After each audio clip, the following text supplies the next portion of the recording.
নিয়ে নিয়েছি pasta. Pasta বানাবো।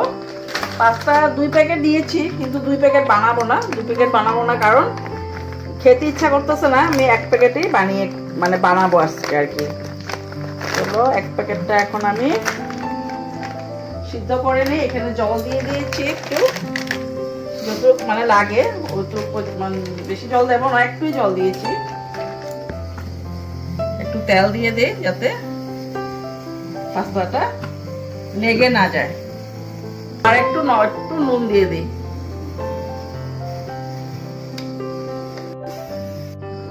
তো এটা বসিয়ে দিয়েছি আর আমি ছটপট করে এখন যা যা কিছু লাগে, বেশি কিছু নাই, যা বাড়িতে আছে সেগুলো দিয়ে বানাবো। টমেটো রয়েছে ফ্রিজে আর পেঁয়াজ রয়েছে, টমেটো পেঁয়াজ দিয়ে বানিয়ে নেব। তো একটা পেঁপে নিয়ে টমেটো নিয়ে নিই, টমেটো একটা নিয়ে নিই।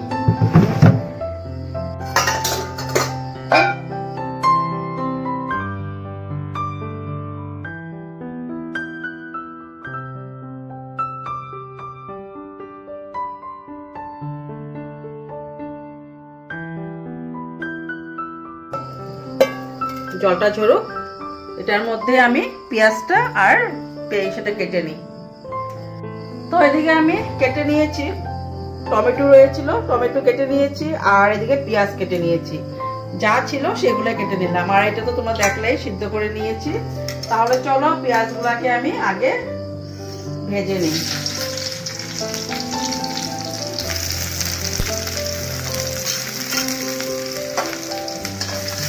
তো পেঁয়াজটা কালারটা চলে আসছে, দেখো একটু ব্রাউন ব্রাউন কালার হয়ে গিয়েছে।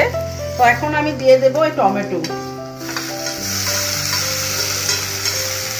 তোমরা যদি চাও তাহলে কাঁচা লঙ্কা দিতে পারো, কিন্তু আমি কাঁচা লঙ্কা দেবো না।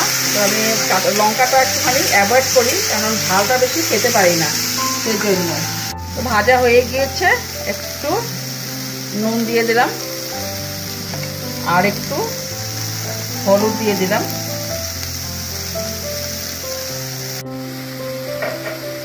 তো একটু মিট মশলা দিয়ে দে, মিট মশলা রয়েছিল সেই জন্য একটু মিট মশলা দিয়েছি। তোমরা যদি চাও তাহলে অন্য মশলা দিতে পারো, আমার ছিল মিট মশলা তাই মিট মশলা দিয়ে দিয়েছি। আমি এটাকে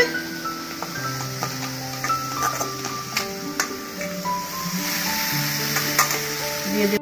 তো ফাইনালি আমার হয়ে গেল বানানো।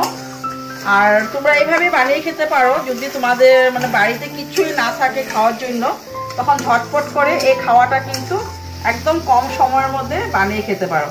তো দেখো এদিকে আমার সুন্দর হয়ে গিয়েছে বানানো, একদম সিম্পল যা ছিল সেগুলো দিয়ে বানিয়েছি।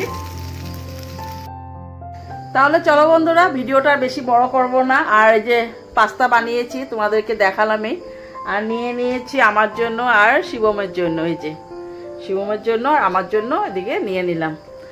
তাহলে চলো ভিডিওটা আজকের মতো এখানে রাখলাম। যদি তোমাদের ভালো লেগে থাকে তাহলে প্লিজ আমার চ্যানেলটাকে লাইক শেয়ার সাবস্ক্রাইব করে দিও। এইভাবেই আমার পাশে থাকো, আমার সঙ্গে থাকো। তাহলে চলো কালকে আবার নতুন দিনে নতুন ভিডিও নিয়ে আবারও তোমাদের পাশে চলে আসবো। সবাই ভালো থাকো, সুস্থ থাকো, সাবধানে থাকো। তো গুড নাইট, বাই বাই।